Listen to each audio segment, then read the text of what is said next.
有关促进胸腔手术后病人咳嗽的护理措施，下者最适当？A. 深呼吸后应至少隔6小时再行咳嗽。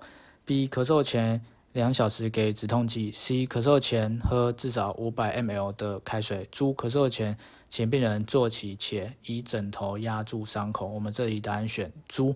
为什么我们要用枕头压住伤口？这样就可以让他的伤口不容易被拉扯，这样我们病人才比较好咳嗽，比较好咳嗽才可以做到有效性的咳嗽，做有效性的咳嗽才可以把痰给咳出来。这样子，我们看一下其他选项。A 的话，我们深呼吸后2-3次，我们就可以去做一个咳嗽，做一个深呼吸的咳嗽，这样子不需要隔6个小时再咳嗽。